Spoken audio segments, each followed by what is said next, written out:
তো হ্যালো বন্ধুরা, কেমন আছেন সবাই? তো আজকে একটা খুবই মন মুক্ত করা একটা জায়গায় শুটিং করতে চলে আসছি, যেটা আমাদের সিঙ্গলের সাইডে। তো দেখো, পানির আওয়াজ শুনেছো ভাই? বৃষ্টি হয়েছিল, সেই জলগুলো যাচ্ছে ডাইরেক্টলি নদীতে, এবং আওয়াজটা খুবই সুন্দর এবং দেখতেও তো পুরো সুন্দর। এরিয়াটা পুরাই একদম মন মুক্ত করা। তো দেখো, দেখাচ্ছি আপনাদের, দেখো কত সুন্দর লাগছে না জায়গাটা। তো একটু মাছ ধরলাম ওই জলে, আমরা লেবেছিলাম, আবার অন্য একটা জায়গায় চলে গেলাম, এটা আবার অন্য সাইডে। তো এই জায়গাটার নাম এখনো ভালো করে বলতে পারছি না। তো নদীর সাইডে একটা কোণ আছে ফাঁকা, আমরা রেগুলারলি বেশিরভাগই এখানে শুটিং করি। একটা ঘর আছে এবং গাছের নিচে আমরা, খুবই রোদ করছিল তার জন্য একটু বিশ্রাম নিলাম। তো এদিকে মাছ মারছে একটা কাকা, ওই নদীর যে বার্তা ছিল। আর এদিকে শুটিংয়ের জন্য আমরা রেডি হলাম, সবাই রেডি হচ্ছি।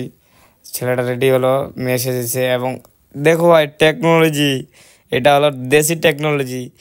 এই মাছগুলো কমসে কম এখান থেকে বংশিয়ারি নিয়ে চলে যাবে আমাদের এইদিকে, একদম রামপুর থেকে বংশিয়ারি, এইভাবে জলে ভাসিয়ে ভাসিয়ে অনেকগুলো মাছ এভাবে একবারে ভাসিয়ে নিয়ে চলে যাচ্ছে জলের স্রোতের সঙ্গে। তো এটা দেখে বোঝা গেল গাইজ, মানুষের উপর কিচ্ছু না, মানুষ চাইলে কি না কি করতে পারে।